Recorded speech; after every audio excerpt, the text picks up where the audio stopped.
Hermanos, bienvenidas a esta nueva entrega de la Palabra del Señor. Hoy veremos un gobierno de servicio en la Iglesia. Como siempre, primeramente leeremos la Palabra del Señor, oraremos y continuaremos. Dice las Escrituras en Mateo: Entonces Jesús los llamó y les dijo: Sabéis que los gobernantes de los gentiles se enseñorean sobre ellos, y los que son grandes ejercen autoridad sobre ellos. Entre vosotros no será así. Más bien, cualquiera que anhele ser grande entre vosotros será vuestro servidor, y el que anhele ser el primero entre vosotros será vuestro siervo. Mateo capítulo 20, los versos 25 al 27. Cuando hablamos de gobierno, etimológicamente, del griego kaibernein, se traduce como pilotear un barco, dirigir en una dirección o tener autoridad para dirigir. Por tanto, hablar de gobierno desde el punto de vista etimológico es quien con autoridad dirige, controla y administra la conducción política general de un pueblo. También puede definirse como el ejercicio de administración al pueblo en un fin común. En la actualidad existen algunas maneras imperantes de gobernar, desde las más aceptadas hasta las que son rechazadas, pero subsisten en el medio. Veamos algunas de ellas. La más extendida, la democracia. La democracia se considera un sistema de gobierno cuyas bases asentaron los griegos en su cultura clásica, pero tomó importancia como modelo de organización de Estado a partir de la formación del Estado como república. La democracia se la define como la forma de gobierno en la que todos los ciudadanos capaces de razonar y decidir sus aspiraciones sociales ejercen el poder y la responsabilidad cívica mediante la elección de sus representantes para dirigir la república. A este se le llama ejercer el voto. La democracia entonces es el gobierno cuya autoridad emana del pueblo. Por eso también se la define como el gobierno de la mayoría sobre los derechos individuales. Veamos otra, la monarquía. La monarquía viene del griego monos archein, que significa gobierno de uno solo. Es una forma de gobierno en la que la autoridad del Estado reside en una persona, llámese rey o reina, cuyo cargo habitualmente es vitalicio y se accede a él por derecho hereditario. Otro tipo de gobierno es la tiranía. La palabra tiranía proviene del griego tyrannos, que implica poder absoluto.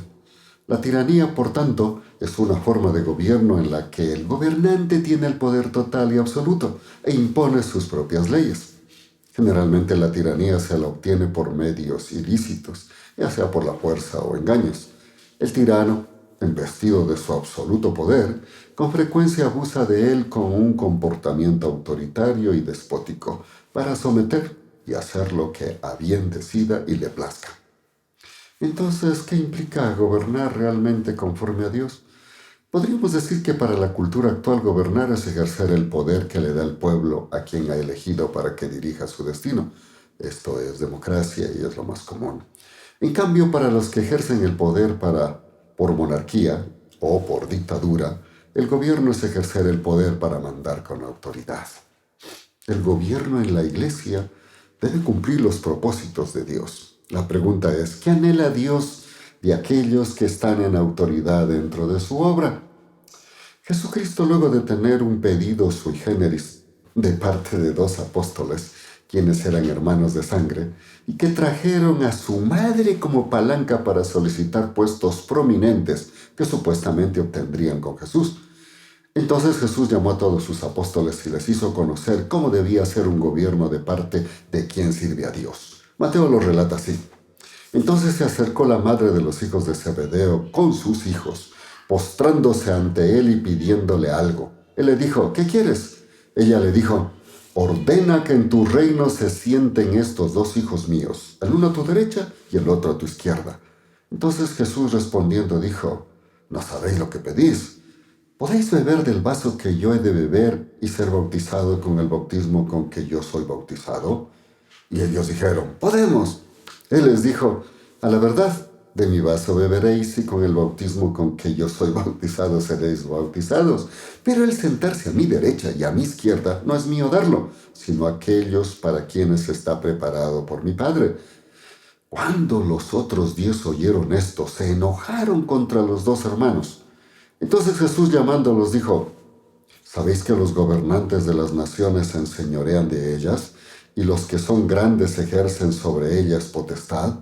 Mas entre vosotros no será así, sino que el que quiera hacerse grande entre vosotros será vuestro servidor, y el que quiera ser el primero entre vosotros será vuestro siervo, como el Hijo del Hombre, que no vino para ser servido, sino para servir y para dar su vida en rescate por muchos. Mateo 20, los versos 20 al 28. Estos dos hermanos querían ser parte del gobierno que supuestamente Jesús ejercería en esta tierra. Es entonces cuando Jesús tiene que poner en claro, primero, que Él, antes de tomar todo el poder, debía padecer con su muerte expiatoria para que ellos puedan ser salvos. Mientras tanto estaban fuera del reino de Dios y lejos de formar parte aún de su reino. Por eso les dice que vino ante todo para dar su vida en rescate por muchos. Mateo 20, 28, su segunda parte. En segundo lugar, que el gobierno que Dios anhela para salvar a la humanidad es el de servir, y no como los gobernantes del sistema, que anhelan ser servidos. Les dice: sabéis que los gobernantes de las naciones se enseñorean de ellas, y los que son grandes ejercen sobre ellas potestad. Mas entre vosotros no será así, sino que el que quiera hacerse grande entre vosotros será vuestro servidor, y el que quiera ser el primero entre vosotros será vuestro siervo, como el Hijo del Hombre, que no vino para ser servido, sino para servir. Mateo 20, desde el 25 al 28 en su primera parte. En tercer lugar, que quienes ejerzan el liderazgo en su obra padecerán por ello un poco de tiempo, pues el plan es salvar almas para el reino de los cielos. Por ello les dice: ¿podéis beber del vaso que yo he de beber y ser bautizados con el bautismo con que yo soy bautizado? Ellos dijeron: podemos. Él les dijo: a la verdad de mi vaso beberéis, y con el bautismo con que soy bautizado seréis bautizados. Mateo 20, verso 22 en su segunda parte, hasta el 23 en su primera parte. Jacobo y Juan, que eran estos dos hermanos, luego comprendieron esta verdad y padecieron por predicar el evangelio del reino de los cielos. Jacobo murió a causa de su fe en manos de Herodes Agripa I. Está en Hechos capítulo 12, los versos del 1 al 3. Y Juan sería desterrado a la isla de Patmos en el mar Egeo. En cuarto lugar, que quien tome posición de autoridad debe dar ejemplo de servicio. Y Jesús mismo se presenta como ejemplo. Por eso les dice: como el Hijo del Hombre, que no vino para ser servido, sino para servir y para dar su vida en rescate por muchos. Mateo 20, 28. Así que para Jesús, el gobierno, como Dios lo lleva a efecto, tiene el sentido de servir. Dios gobierna con amor y servicio ante su creación. Por eso les dice: mas entre vosotros no será así, sino que el que quiera hacerse grande entre vosotros será vuestro servidor, y el que quiera ser el primero entre vosotros será vuestro siervo. Mateo 20, 26 y 27. Damos un ejemplo de su servicio, de los muchos que hay en las Escrituras. Ese servicio misericordioso es el caso del enfermo que estaba por 30 años en el estanque de Betesda en Jerusalén. La historia dice así: y en Jerusalén, cerca de la puerta de las ovejas, un estanque, llamado en hebreo Betesda, el cual tiene 5 pórticos. En este yacía una multitud de enfermos, ciegos, cojos y paralíticos, que esperaban el movimiento del agua, porque un ángel descendía de tiempo en tiempo al estanque y agitaba el agua, y el que primero descendía al estanque después del movimiento del agua quedaba sano de cualquier enfermedad que tuviese. Y había allí un hombre que hacía 38 años que estaba enfermo. Cuando Jesús lo vio acostado y supo que llevaba ya mucho tiempo así, le dijo: ¿quieres ser sano? Señor, le respondió el enfermo, no tengo quien me meta en el estanque cuando se agita el agua, y entre tanto que yo voy, otro desciende antes que yo. Jesús le dijo: levántate, toma tu lecho y anda. Y al instante aquel hombre fue sanado y tomó su lecho y anduvo. Y era el día de reposo aquel día. Entonces los judíos le dijeron a aquel que había sido sanado: es día de reposo, no te es lícito llevar tu lecho. Él les respondió: el que me sanó, él mismo me dijo, toma tu lecho y anda.